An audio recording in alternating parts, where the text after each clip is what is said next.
A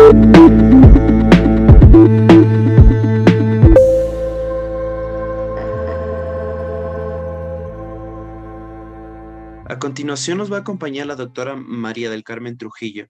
La doctora es médico especialista en medicina familiar, es médico especialista en hematología, ex jefa del Servicio de Medicina Transfusional y Hematología del Hospital de Especialidades de Eugenio Espejo, igualmente era conferencista y docente universitaria, es médico tratante del Servicio de Hematología de Hospital de Especialidades de Eugenio Espejo, es jefe del Servicio de Hematología y Medicina Transfusional del Hospital Eugenio Espejo, igualmente es docente de la Universidad Central de la Cátedra de Hematología y es docente de la Pontificia Universidad Católica del Ecuador.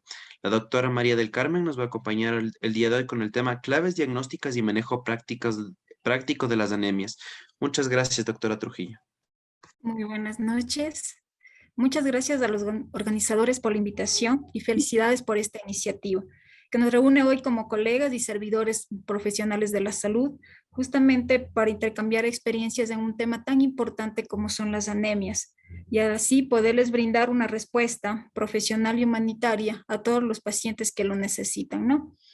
Entonces voy a compartirles la conferencia, no sé si me escuchan bien, tengo un problemita aquí con la computadora, no sé si me escuchan bien.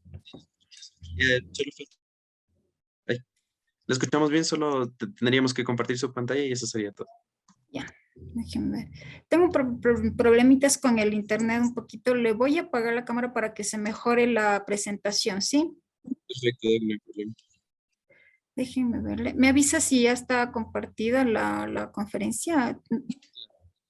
Vamos a introducir un poquito en el tema que es justamente para entender de dónde viene el glóbulo rojo, cómo se forma. Vamos a centrarnos un poquito en lo que es la hematopoiesis. ¿Dónde se forma la hematopoiesis? Recordemos que la hematopoiesis se forma en todos los huesos planos de nuestro organismo, es decir, en esternón, en costillas, en cresta ilíaca. Por eso cuando nosotros los hematólogos necesitamos hacer un procedimiento de este tipo, un aspirado o una biopsia de médula ósea, buscamos los huesos planos que son del esternón y de la cresta ilíaca.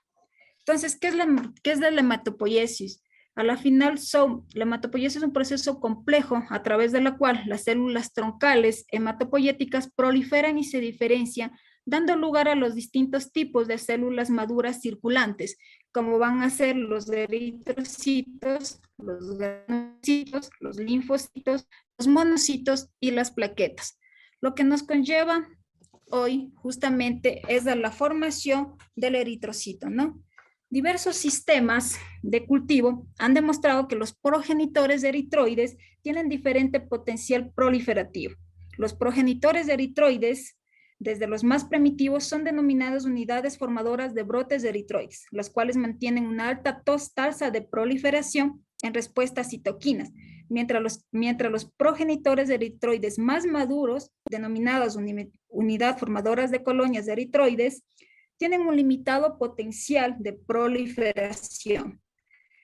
Estos progenitores dan lugar a los precursores de eritroides, dentro de los que se incluyen los proeritroblastos, el eritroblasto basófilo, tenemos los eritroblastos ortocromáticos, los reticulocitos y los eritrocitos, como podemos ver en la imagen. Los reticulocitos y los eritrocitos son células que nosotros vamos a poder ver en sangre periférica. El resto de células inmaduras lo podremos observar mediante un aspirado de médula ósea.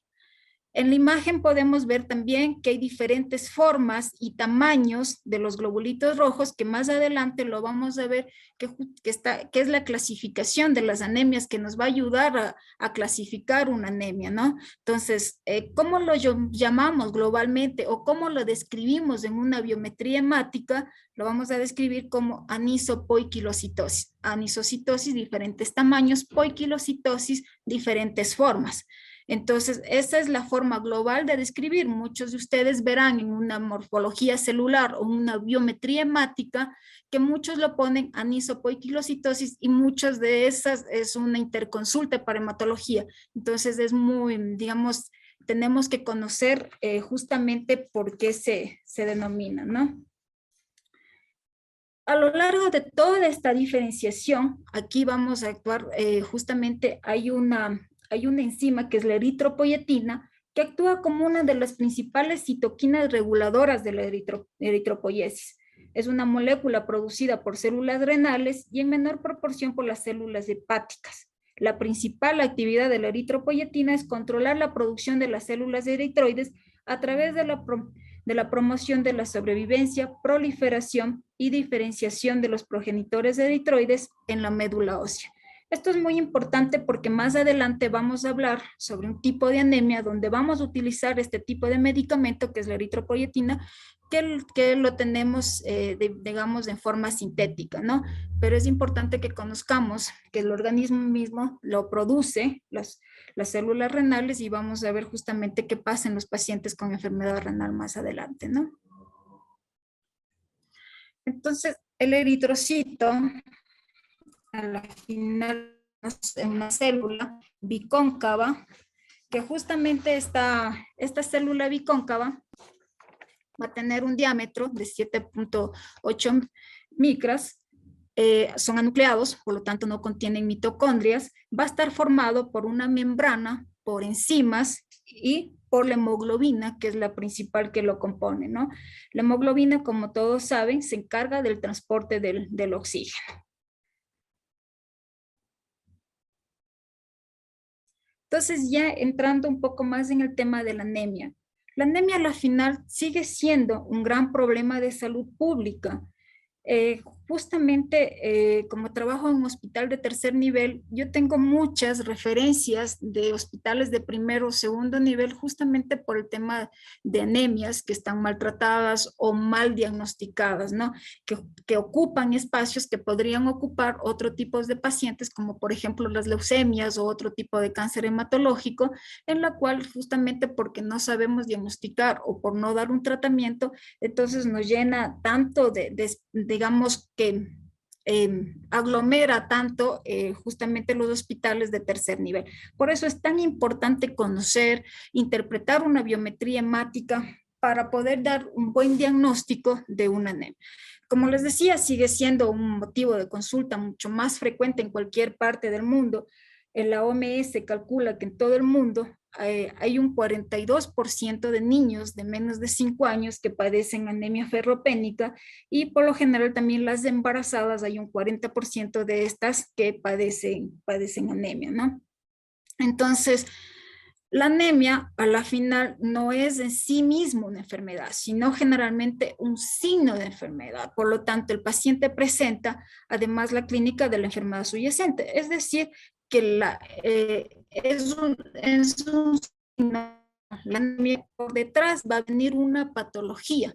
Entonces, que tenemos que diagnosticar, que tenemos que interpretar una biometría hemática, que tenemos que saber qué exámenes complementarios voy a pedir, un buen interrogatorio, un buen examen físico, me va a ayudar a complementar mi sospecha diagnóstica, ¿no? Frecuentemente pueden existir varias causas de anemia en una misma persona, lo que dificulta establecer el diagnóstico, ¿no? Por ejemplo, les pongo un simple ejemplo de un paciente de 60 años que viene con falla renal y un paciente que viene con una anemia moderada de 10 gramos por decilitro. Entonces, este paciente uno puede ver que justamente dentro de este paciente puede haber varias causas de anemia, como puede ser la falla renal, como les comenté, justamente la eritropoyetina, que aquí juega un papel fundamental. Al haber una falla renal, no se va a producir lo suficientemente de eritropoyetina, entonces no va a estimular a la eritropoiesis. Pero este paciente, aparte de eso, puede tener otra patología. Por eso es tan importante hacer el diagnóstico diferencial. Por eso es tan importante el examen físico, interrogatorio del paciente. El paciente tenía dolor óseo. Entonces, justamente cuando se le piden los otros exámenes complementarios, el paciente tiene una anemia normocítica normocrómica y es un paciente que debuta con un mieloma múltiple. Lamentablemente, si nos demoramos en el diagnóstico, los pacientes ya quedan con insuficiencia renal y lógicamente para nosotros ya será un poquito complicado controlar la enfermedad oncológica, ¿no? Entonces, ¿cómo definimos el concepto de anemia? Se define anemia como la disminución de la concentración de hemoglobina por debajo del segundo desvío estándar respecto a la media, para edad, sexo, hábitat y estado fisiológico.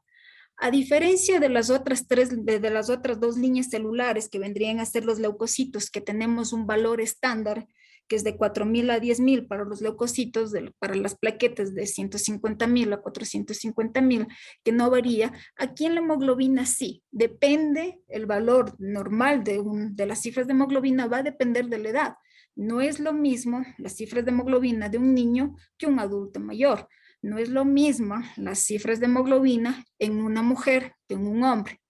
No es lo mismo tampoco en las cifras de hemoglobina en una persona que vive a nivel del mar y otra persona que vive como, digamos, como nosotros aquí en Quito, a una altura mayor, ¿no? Y el estado fisiológico también depende. Los niños en la etapa del crecimiento, una persona embarazada. Entonces, sí hay parámetros en los que yo puedo decir, cuando a mí me preguntan o cuando les preguntan el valor normal de la hemoglobina, va a depender de estos parámetros.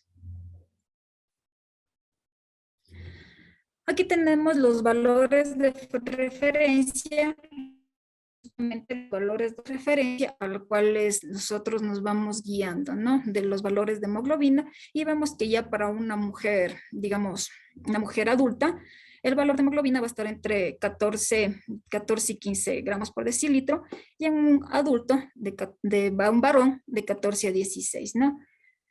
Entonces, ¿cuándo llamamos anemia? De acuerdo a la Organización Mundial de la Salud, llamamos anemia o se puede sospechar de anemia cuando se ve en varones adultos la concentración de hemoglobina es menor a 14 y en las mujeres menor a 12 gramos por decilitro.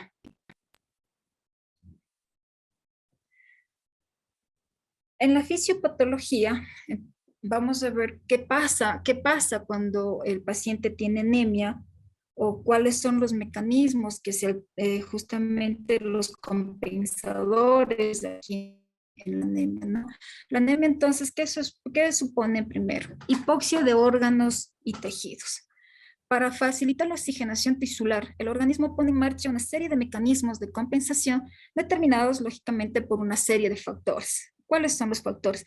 La velocidad de instauración de una anemia. No es lo mismo una anemia carencial, que justamente el organismo se va adaptando, va compensándose, entonces digamos, los mecanismos compensatorios no son tan graves como una anemia por sangrado, una anemia por hemólisis, que justamente van a ser la gravedad o la velocidad de instauración. La otra es mucho más lento, las anemias carenciales, y las hemólisis o por sangrado es mucho más rápida, ¿no? La edad justamente no es lo mismo en niños que en adultos mayores. La capacidad cardiovascular y pulmonar en pacientes que tienen comorbilidades cardiovasculares o comorbilidades pulmonares no van a tener la misma, digamos, mecanismo compensatorio que pacientes que están sanos. El grado de reducción de la capacidad de transporte y la liberación del oxígeno por la hemoglobina, y la severidad en la disminución de la concentración de la misma, ¿no? ¿Cómo surgen los efectos compensatorios de la hemoglobina, ¿no? Bueno, aquí justamente les puse qué pasa, ¿no? El principal efecto compensador consiste en la mayor capacidad de la hemoglobina para ceder oxígeno a los tejidos, como consecuencia de la desviación hacia la derecha de la curva de disociación de hemoglobina. Esta disminución de la afinidad de la hemoglobina por el oxígeno se debe a la acción de dos mecanismos. Entonces, aquí vemos que justamente el primer mecanismo siempre va a ser, el primer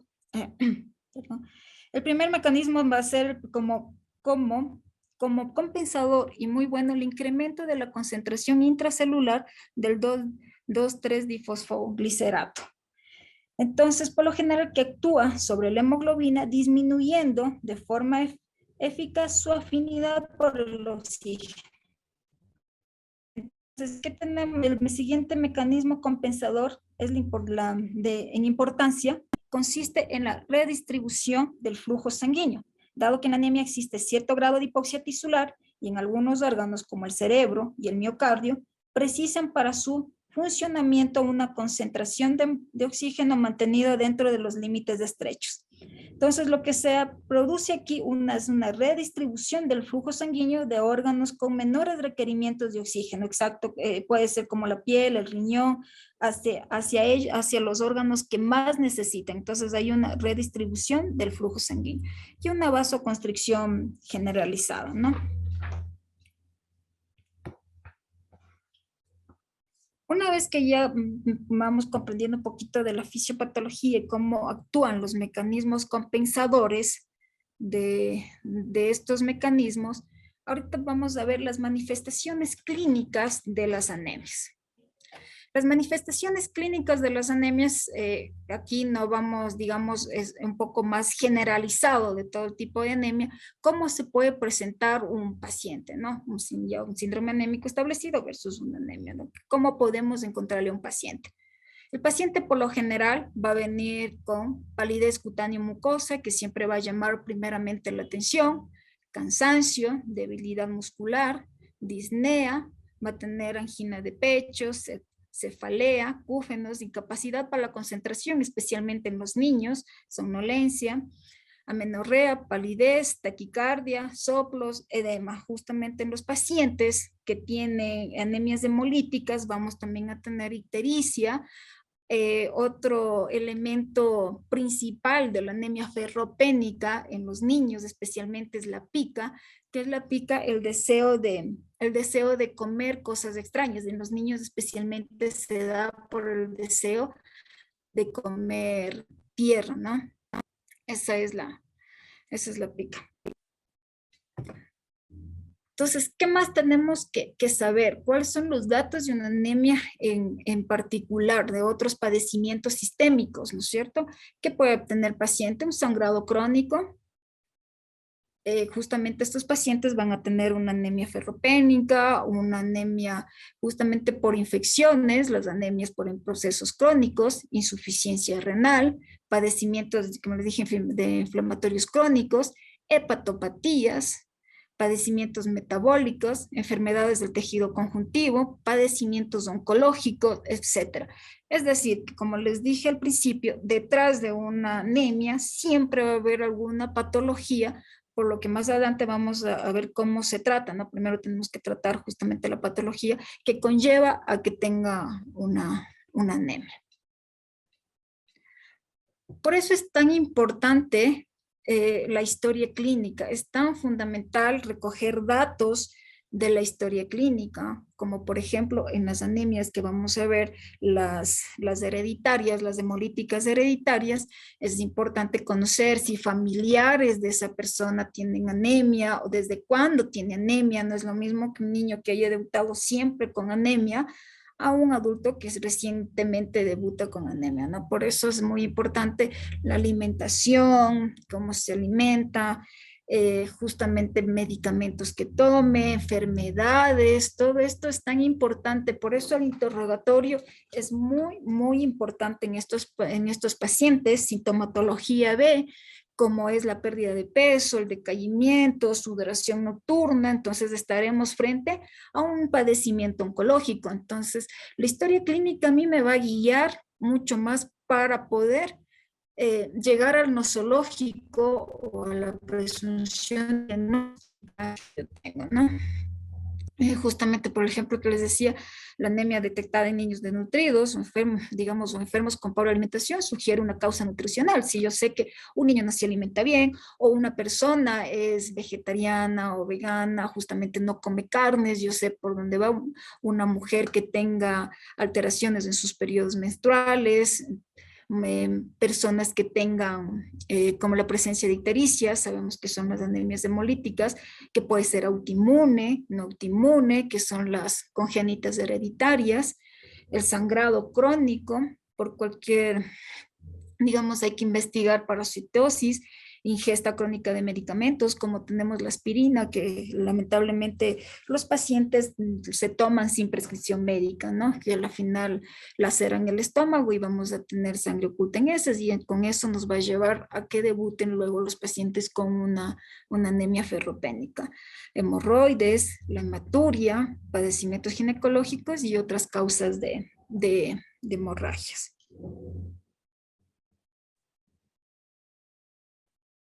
Y como les vuelvo a enfatizar, porque siempre esto pasa, que muchos se olvidan de preguntar, siempre hay que preguntar, indagar mucho. En un paciente con anemia siempre tenemos que indagar la historia familiar, la etnia, la social, la área geográfica. Nos van a ayudar mucho al diagnóstico. Por ejemplo, las anemias drepanocíticas es mucho más frecuente en raza negra o en personas que justamente, digamos, viven en la costa. Entonces, eso a mí me va a ayudar mucho para poder llegar a este diagnóstico, ¿no? Igual, antecedentes genéticos, porque, bueno, ya más adelante vamos a ver justamente como las talasemias, las drepanocitosis, que están ligadas a un antecedente genético, la nutrición, la exposición a sustancias tóxicas, cirugías, como las cirugías bariátricas y todo eso, donde no me va a impedir que se absorba tanto la vitamina B12 como el hierro, tratamientos previos y padecimientos así justamente concomitantes. Esto es súper importante investigar. Esto es lo que a mí me va a ayudar a poder llegar al diagnóstico con los pacientes y no darles tratamientos, digamos, que no son, ¿no? Y muchas veces dejar pasar una anemia por un proceso oncológico o una anemia un poco más grave. Entonces, la exploración física siempre va a complementar la sospecha digamos, la sospecha que con el interrogatorio se tenga. Entonces, ¿cuál es la exploración física? Vemos realmente la palidez cutánea mucosa que le podemos ver, la ictericia, ya con la ictericia yo ya puedo saber que hay una hemólisis, entonces me voy buscando por exámenes complementarios de hemólisis y tengo que descartar si es que es congénita, si es que es autoinmune, además del cabello seco, quebradizo, piel seca, uñas delgadas, la atrofia de las papilas de la lengua, ya me va a orientar a una anemia carencial, ¿no? Entonces, los cambios leves de estas de ictericia, la glositis, alteraciones neurológicas, eso me va a orientar incluso a un déficit de vitamina B12. Todas estas manifestaciones clínicas, justamente si es que no tengo, si tengo esplenomegalia, si tengo hepatomegalia, me va a orientar que justamente el paciente puede tener una alteración hematológica como una leucemia, dolores óseos, alteración renal, me va a orientar hacia un proceso oncológico como el mieloma múltiple o una anemia de procesos crónicos. Es muy importante el examen físico en estos pacientes.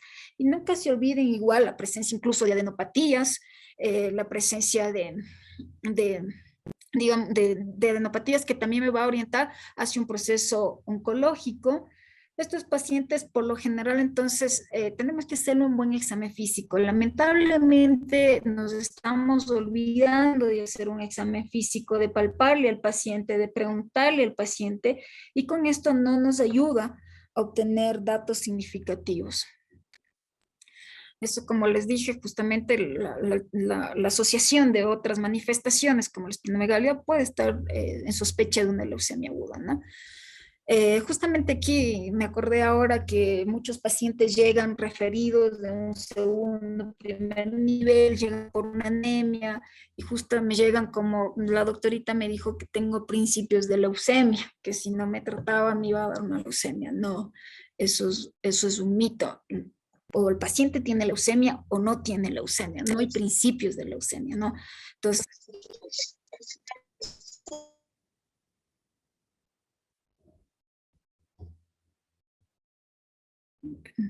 bueno, por lo tanto, la exploración física será el complementario por aparatos y sistemas y la interrogación que es muy importante en estos pacientes. Ahora vamos a hablar justamente algo que por lo general se encuentran casi en todas las biometrías hemáticas. Yo por lo general siempre pacientes que vienen de provincias y no pueden hacerse los exámenes aquí en el hospital, siempre les digo que pueden hacerse en cualquier otro laboratorio, ¿no? Entonces, toda biometría hemática tiene las constantes corpusculares o los índices eritrocitarios, que muchos nos saltamos, que muchos no lo vemos, y es de tanta importancia que con esto yo puedo clasificar a las anemias, con esto yo puedo orientarme para ver qué tipo de anemia tiene el paciente, y con esto yo me puedo orientar para requerir otros exámenes complementarios. Entonces, ¿cuáles son las constantes corpusculares? Tenemos el volumen corpuscular medio. ¿Qué es el volumen corpuscular medio? Es el volumen promedio de un eritrocito, ¿no? El valor normal de 80 a 100 centilitros. Entonces, si tenemos un volumen corpuscular medio por debajo de 80, el glóbulo rojo quiere decir que es microcítico, que es pequeño. Si tenemos un volumen corpuscular medio mayor a 100, tenemos que es un macrocítico, es decir, que es un glóbulo rojo grande. Entonces, ahí ya tenemos la primera clasificación y vamos a ver causas de anemias microcíticas y causas de anemias macrocíticas. Y si tenemos un volumen corpuscular medio dentro de los 80 a 100 centilitros, es normocítica. Entonces, con eso yo ya me puedo orientar. Siempre se olvidan de las constantes, nunca las ven, y es importante conocerse los valores. La hemoglobina corpuscular media. ¿Qué es la hemoglobina corpuscular media? La cantidad del promedio de hemoglobina que tiene cada eritrocito. ¿Cuánto es el valor normal? Por lo general es de 28 a 32 picogramos, que se le mantiene en ese rango independientemente de hombres o mujeres. Si está por debajo de 28, es hipocrómica. Si, por lo general no hay hipercrómicas, ¿no? Siempre van a estar dentro de ese valor. Entonces, ya tenemos la segunda clasificación. Si está dentro del rango normal, es normocrómica. Entonces, las anemias pueden ser microcíticas, hipocrómicas. Pueden ser normocíticas, normocrómicas.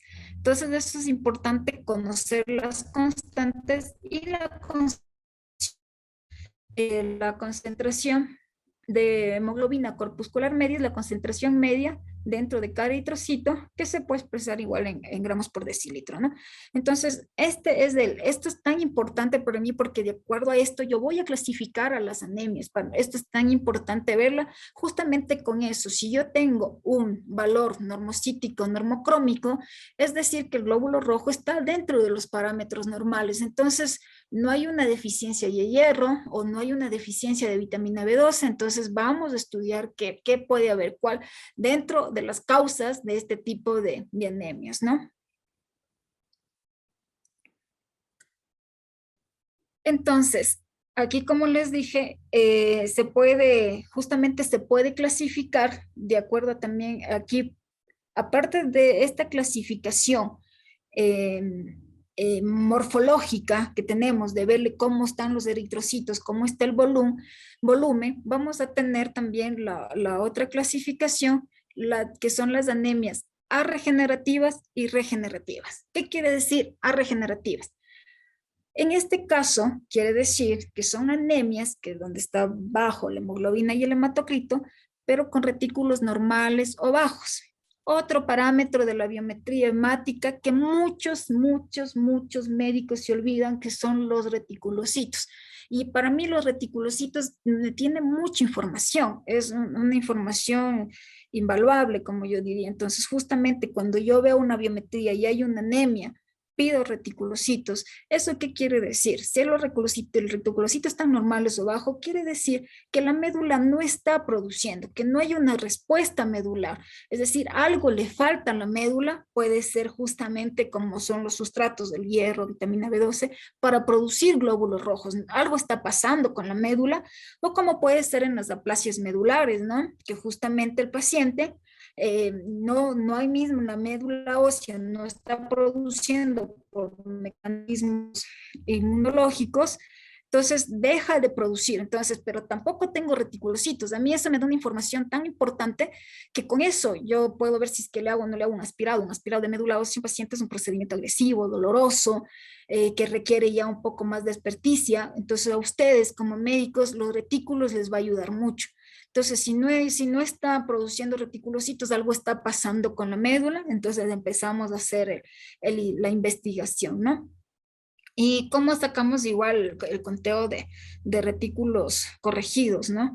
Los reticulocitos corregidos los sacamos por la siguiente fórmula, que son los reticulocitos informados, digamos, son los reticulocitos corregidos, es igual a los reticulocitos informados por el hematocrito informado dividido en una cifra concreta de hematocrito que vendría a ser un estándar de 40.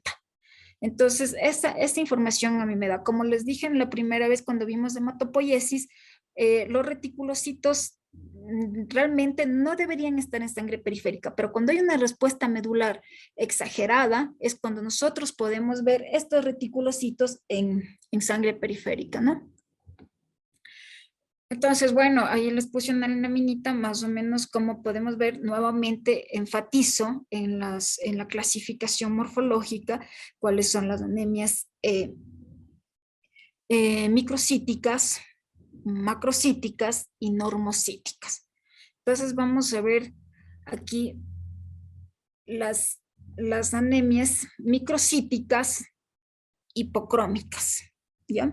Es decir, que el volumen corpuscular está bajo y la hemoglobina corpuscular está baja. Entonces es microcítica, hipocrómica. Por lo general, el 80% de estas anemias son ferropénicas. El 80% de estas anemias, ¿ya? Entonces, ¿qué hago? Cuando tengo esta presencia de esta anemia microcítica hipocrómica, pido hierro, ferritina, transferrina.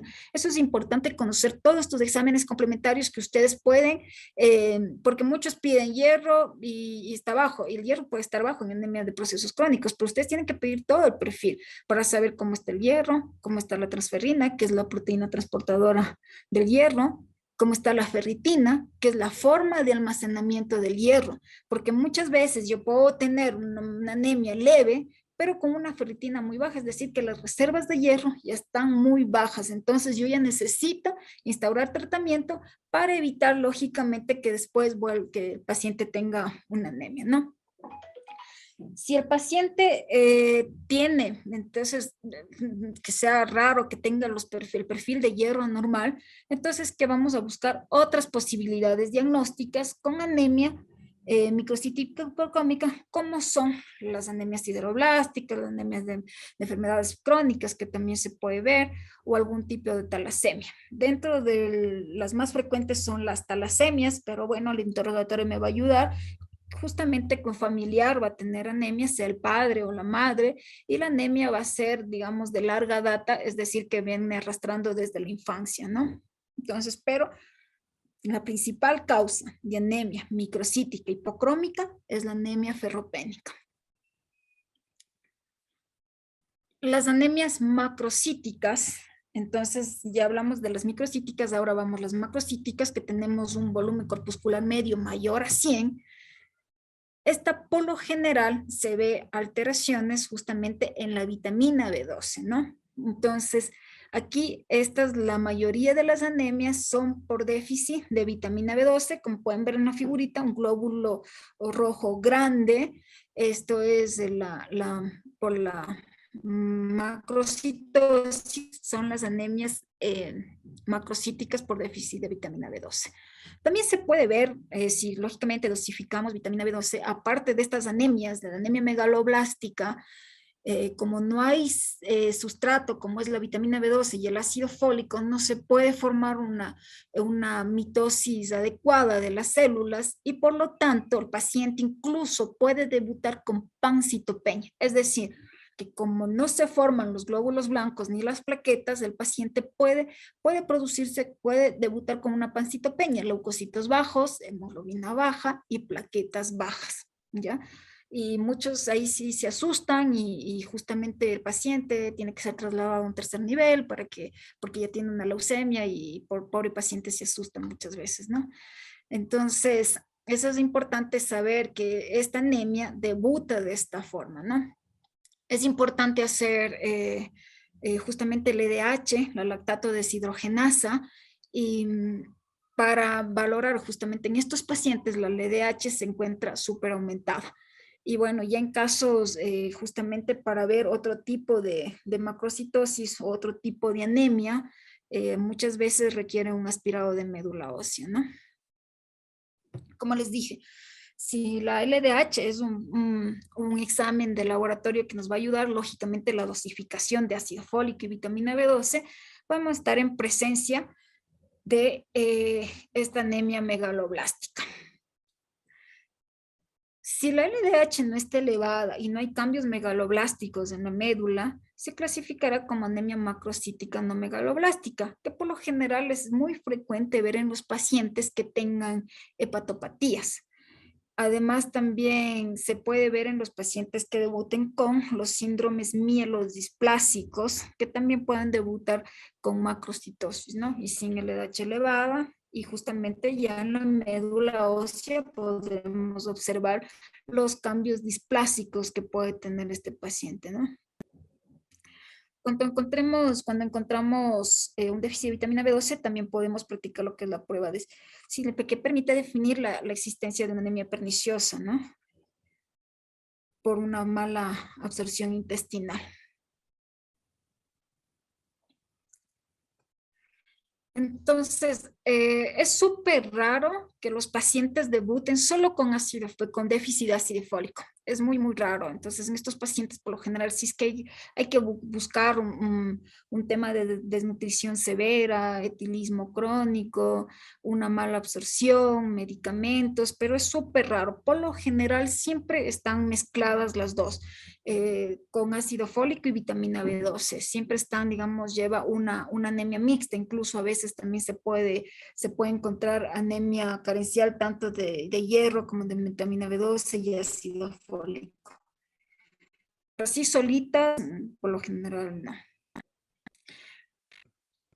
También es muy importante, una vez que nosotros tengamos este tipo de anemias, poder hacer justamente interconsultar, hacer sangre oculta en heces para poder localizar si es que hay sangrado, justamente también el déficit de vitamina B12 en pacientes que no tienen digamos, al interrogatorio que no demuestran un antecedente de malnutrición. Entonces sí es importante hacer una endoscopía para saber cómo está justamente el estudio de los jugos gástricos, que esto me va a inhibir a la absorción tanto del hierro como de la vitamina B12, ¿no? Como la atrofia gástrica, falta del factor intrínseco, que contribuye a que pueda tener este tipo de anemias.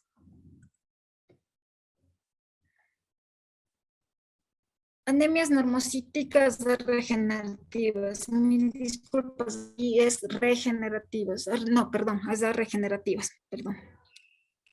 Entonces, es normocíticas, quiere decir que el volumen corpuscular medio es normal. Entonces, las regenerativas quiere decir que los reticulocitos están normales o bajos. Entonces, ¿cuál es la mayoría de estas anemias?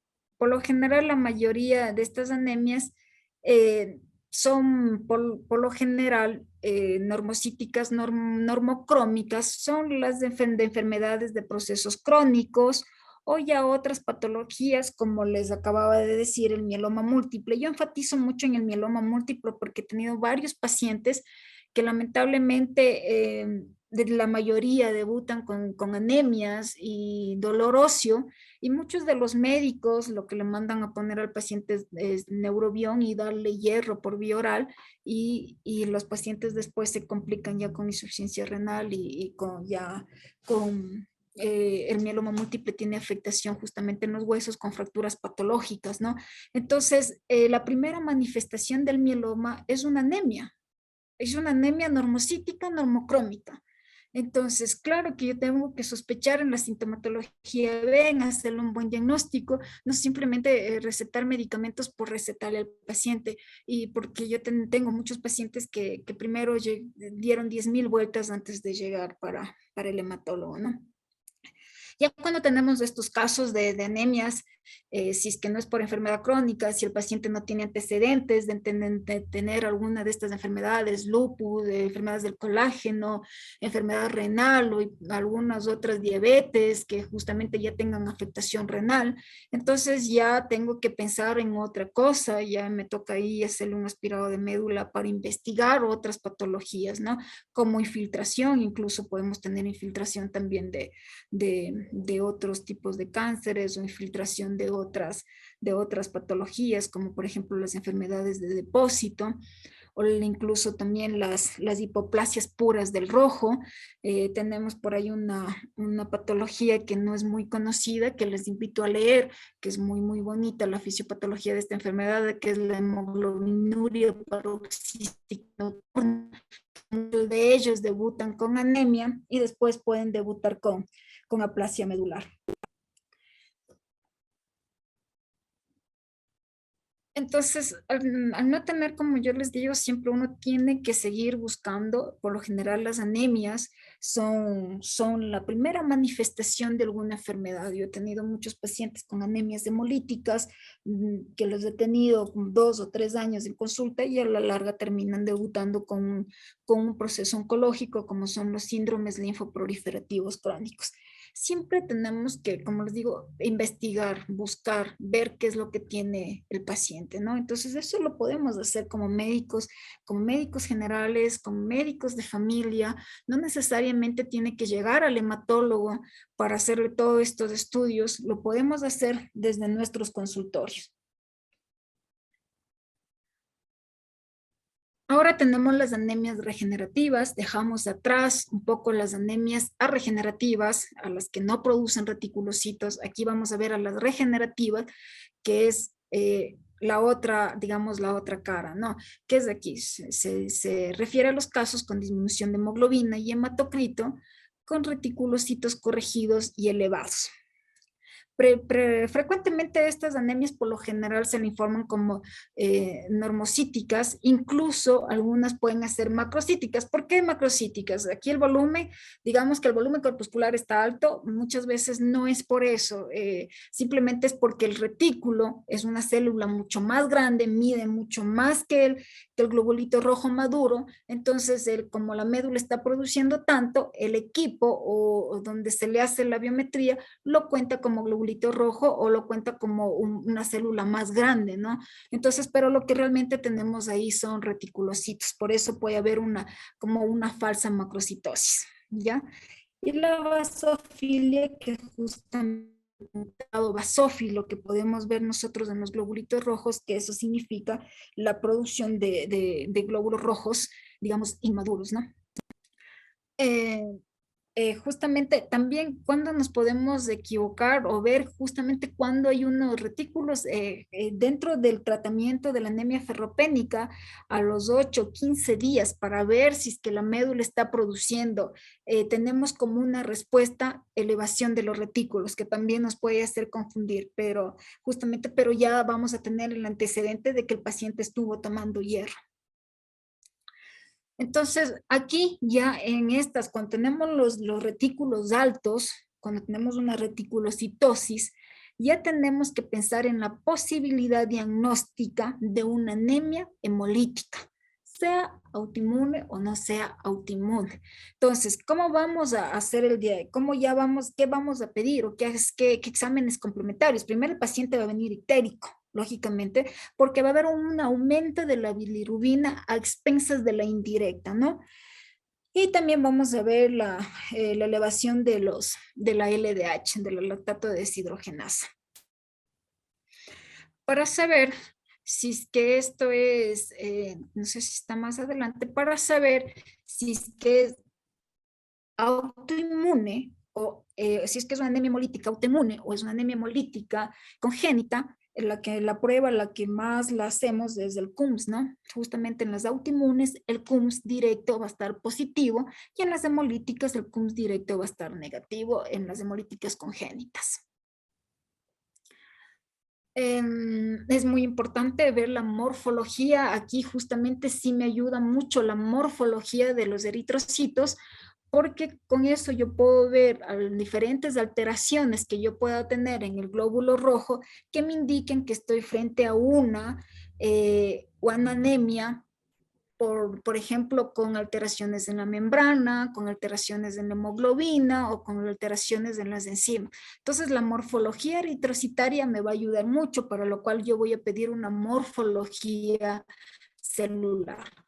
Si es que tuviera otro caso, como nuevamente les digo, el aspirado, pero justamente aquí la morfología es muy importante, porque aquí vamos a ver las anemias microcíticas, las que son pequeñas, pero que tienen reticulocitosis, es decir, que la médula sí está produciendo, pero el glóbulo chiquito es pequeño, ¿no? Entonces aquí vamos a tener la esferocitosis, que es una alteración de la membrana. Como les dije al principio, cómo está formado el glóbulo rojo está formado por su membrana. Las membranopatías van a producir una microcitosis en estos pacientes, pero lógicamente hay una hemólisis constante, es decir, porque esta alteración en la membrana hace que el glóbulo rojo no viva los 120 días, sino menos, de 70 a 80 días. Entonces se muere antes de tiempo y la médula está produciendo constantemente más glóbulos rojos y se puede ver en los retículos, ¿no? En la drepanocitosis vamos a ver justamente la drepanocitosis es aquí más que microcítico, el sistema lo va a reportar como microcítico, pero en la drepanocitosis la morfología es muy importante, porque voy a ver glóbulos rojos en forma de hoz. En la drepanocitosis es una hemoglobinopatía, es digamos cualitativa, porque hay un cambio de un aminoácido y este cambio de aminoácido hace que se produzca otro tipo de hemoglobina, ¿no? Y a las hemoglobinas normales que nosotros tenemos es la hemoglobina A, la A2 y la fetal. Entonces aquí, como hay un cambio en la cadena, en la cadena beta, se va a formar otro tipo de hemoglobina y esta hemoglobina va a polimerizar y se va a dar este cambio configuracional al glóbulo rojo, que es una forma de hoz. Y por lo tanto igual va a tener una muerte prematura, ¿no? Y la médula va a estar produciendo, entonces vamos a tener reticulocitosis, una anemia hemolítica regenerativa.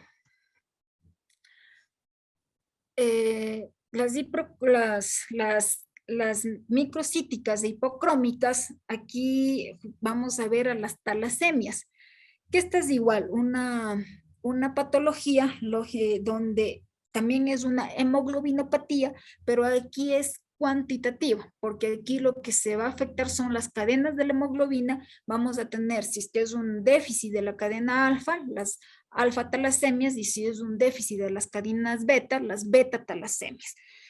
Tanto la drepanocitosis como las talasemias, el diagnóstico se hace mediante una electroforesis de hemoglobina, ¿no? Entonces ahí es donde vamos a poder, digamos, diagnosticar este tipo de anemias. Pero, por ejemplo, aquí ya vamos a tener un antecedente de familiares o de pacientes que tengan anemias crónicas y por lo general estas sí ya tienen que ser tratadas por un hematólogo, ¿no?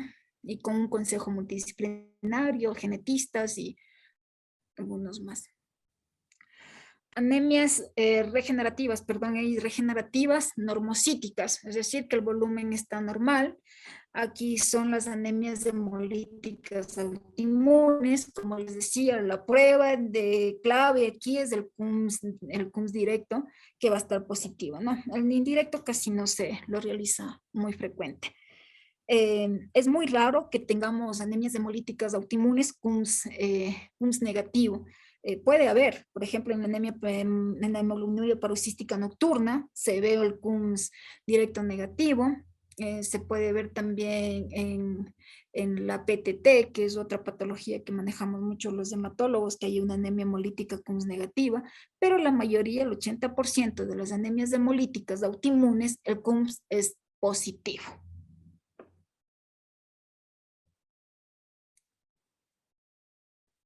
Entonces, como les decía, justamente lo que les decía, que cuando el CUMS me sale negativo, tengo que sospechar de algún otra anemia, ¿no? pero por lo general el anemia hemolítica autoinmune, que es muy frecuente, que es súper frecuente especialmente en pacientes de enfermedades del colágeno, muchos pacientes con lupus, siempre primero el debut es anemia hemolítica y después hacen sus manifestaciones de lupus, de artrosis, de alguna otra patología, o incluso los síndromes linfoproliferativos. Presentan anemias hemolíticas que pueden desarrollarse por anticuerpos fríos, calientes. Y sí, bueno, y si lógicamente y también si no encontramos otra causa, también está, como les había dicho, como está formado por enzimas, que es el déficit de glucosa 6-fosfato deshidrogenasa y la piruvato quinasa, que son súper raras, muy raras. Ya esto se hace realmente cuando uno realmente dice, bueno, vamos a estudiarle, y justamente hay que ver el antecedente. Por lo general es muy frecuente en pacientes asiáticos estos déficits de vitaminas, ¿no? Un esquemita del CUMS, justamente para poder diferenciar si es que el CUMS me sale positivo, negativo, en qué tengo que pensar, ¿no? Y el tratamiento, primero el tratamiento, lo primero es tratar la causa, porque si no, no hacemos nada. Si yo tengo una paciente con problemas ginecológicos, aunque le ponga hierro, siempre va a tener anemia porque siempre va a tener sangrados. Paciente con sangrados digestivos, que no se haya tratado la causa, siempre voy a tener. Entonces, lo primero, tratar la causa, ¿no? Y lógicamente, y ahí después vamos a hacer el tratamiento de acuerdo a la patología que esté relacionado, ¿no? Si tiene parasitosis, problemas ginecológicos, inflamatorios, siempre tenemos que tratar la causa. Pacientes con anemias hemolíticas autoinmunes, tratemos de lupus, porque lógicamente en una crisis va a debutar. Siempre hay que tratar la causa y buscar la causa.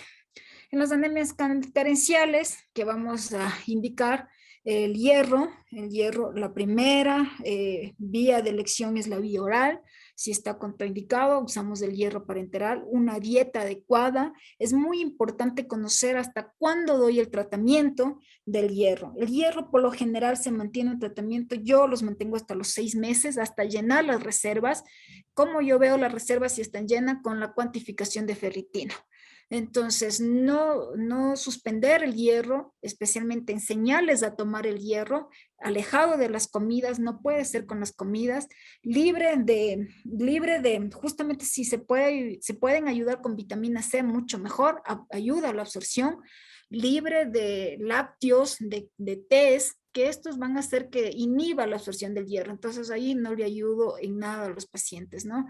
Entonces, la prueba de tolerancia al hierro, como les dije, es el conteo de retículos, que me va a dar, va a estar elevado porque la médula ya tiene sustrato y empieza a producir glóbulos rojos. Entonces, el tratamiento es hasta 6 meses por vía oral. No suspendan pronto, porque por lo general paciente refractaria al hierro, paciente que no responde al hierro, si le han dado 3 semanas. Entonces, el hierro es un tratamiento largo, igual que la vitamina B12. En casos, como decía, en caso de transfusiones, como decía mi profesor, la mejor sangre que se transfunde es la que no se transfunde. No se transfunde sangre a los pacientes. Yo he tenido digamos, muchas indicaciones de pacientes que llegan con anemias, de 7, de 6, justamente. Entonces llega a un lugar, le transfunden sangre. ¿Por qué? Si el paciente responde, el mecanismo compensador del paciente con una mecanismo, el paciente está bien. Si no tiene taquicardia, si no tiene una alteración hemodinámica, al paciente no se le transfunde, porque cuando ustedes le transfunden al paciente sin hacerle un estudio, yo ya no puedo dosificar hierro, me va a dar falsos positivos, no puedo dosificar vitamina B12. Las transfusiones sanguíneas se utilizan simplemente en casos extremos y lógicamente ya en otro tipo de anemias, que es como las anemias en las leucemias y todo eso, que ya no es por deficiencia o carencia de alguna cosa, sino ahí sí se compensa, ¿no? Pero en otras situaciones no es recomendable la transfusión de hierro. Lo que les decía igual, justamente el tratamiento se va ha obligado a ver justamente cuál es la deficiencia, si tenemos anemia ferropénica hierro, si tenemos una anemia baléstica vitamina B12, si tenemos una anemia de procesos crónicos.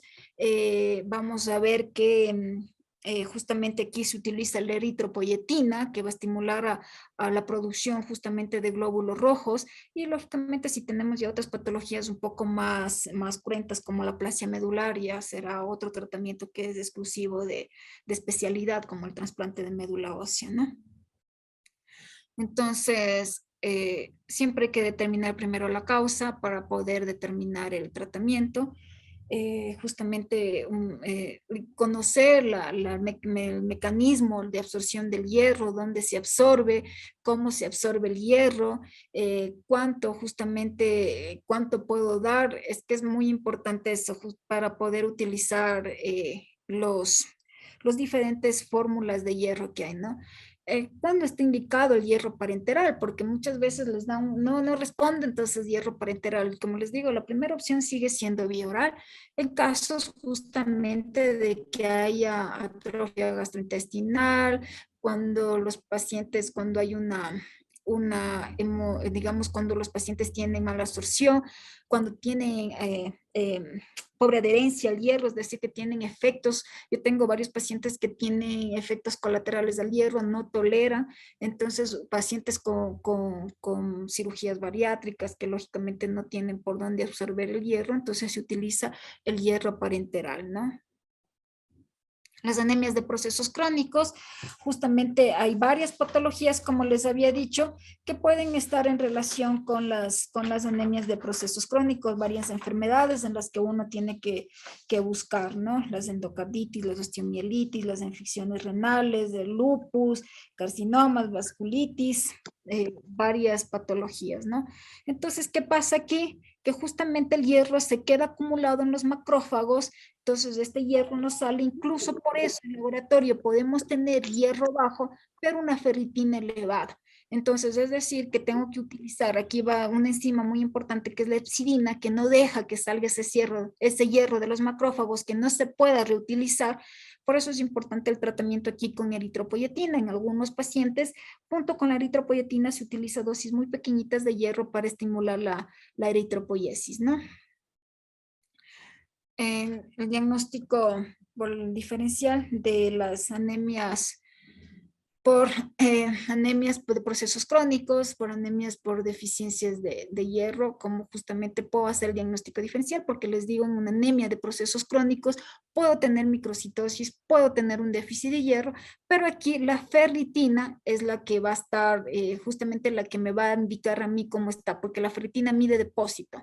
Entonces, por lo general, en una anemia de procesos crónicos, está normal o incrementada. Y en la anemia por déficit de hierro va a estar disminuida. Entonces, ahí yo sé, porque en general a veces me interconsultan pacientes con anemia, con hierro bajo, por favor administre hierro. No, tengo que ver las reservas cómo están. Entonces, si está en una reserva es que está atrapado ese hierro, entonces necesito sacar, y para eso me va a ayudar mucho lo que es la eritropoyetina, especialmente en pacientes con enfermedades renales, ¿no?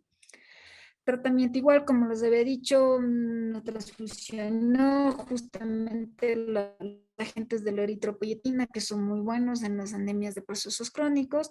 Talasemias, ahí están un poco, ya es un poquito más de especialidad, pero está muy frecuente en los niños. Busquen siempre, averigüen antecedentes familiares de las talasemias, de las drepanocitosis, que son las anemias congénitas adquiridas. Les dije las anemias hemolíticas, vuelvo a recapitular, reticulocitos elevados, lactato deshidrogenasa elevada, bilirrubina elevada a expensas de la indirecta, aptoglobina disminuida. Por lo general no hay aptoglobina en el país, pero los primeros sí podemos hacerlos, ¿no? Entonces con eso nos va a indicar como el grado de hemólisis que puede tener un paciente. Ya. Estas son otras, las PTTs que también debutan con anemia hemolíticas, que son una emergencia hematológica, una emergencia hematológica que son las anemias hemolíticas. Y aquí varias laminitas de varios globulitos rojos que nosotros podemos ver justamente al microscopio, ¿no? Entonces ahí no se ve una macrocitosis, se ven unas de leptocitosis, alteración en las membranas, una macrocitosis, diferentes formas de microcitosis. Ahí podemos ver de ahí que se ve como unos cachitos, que es los quistocitos, que se ve en las anemias hemolíticas por PTT. Entonces, ¿qué es el diagnóstico incluso de esta patología? La morfología es muy importante, por eso un laboratorista también tiene que estar entrenado para poder conocer la morfología del glóbulo rojo y eso nos va a ayudar mucho, como también tenemos que es buen allí justamente es el punteado basófilo y la drepanocitosis que por ahí tenemos uno en forma de oso, de platanito, ¿no? Entonces esto es en relación a las anemias, si tienen alguna pregunta.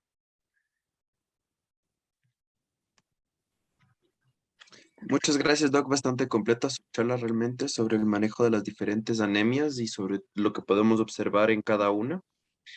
Doc, con respecto a una pregunta que podríamos realizar, tal vez, ¿cuál es una de las anemias que es más infradiagnosticadas o que tal vez por alguna patología subyacente es una de las que tal vez se considera en menos casos o que no se ha considerado mucho?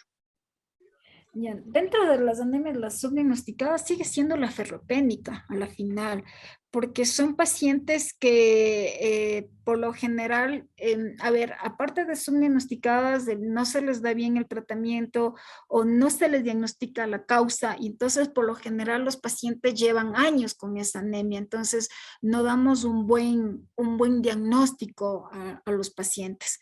Entonces, dentro de las otras anemias también que ya no llegamos a diagnosticar son las anemias de procesos crónicos en los pacientes que sufren, pacientes con diabetes mellitus, pacientes con insuficiencia renal, pacientes con lupus o con otras comorbilidades que justamente no llegamos a hacer un diagnóstico y por lo general les damos a estos pacientes, como lo común es asociar anemia por déficit de hierro y les ponemos hierro a todos los pacientes. Esas son las anemias, digamos que las más comunes o las que por lo general no se diagnostican bien o no se dan el tratamiento, pero hay una frecuencia muy alta de anemias ferroténicas a nivel de país, especialmente en los niños, especialmente en las embarazadas, justamente que no damos el tratamiento o no investigamos bien la causa, no tratamos la causa como tal. Perfecto, Doc. Muchas gracias por su charla. La verdad, de nuevo, felicitaciones por todo súper completa. Digo, sobre todo, esperemos que esto nos sirva a todos para ver de forma diferente las anemias y considerar las que a veces pasamos de largo y a veces, bueno, sobre todo, cómo tratarlas y cómo, sobre todo, ver una adecuada, inclusive, prevención de las mismas y estar pendientes de los signos y síntomas que pueden desarrollar. Muchas gracias nuevamente, Doc, por su participación.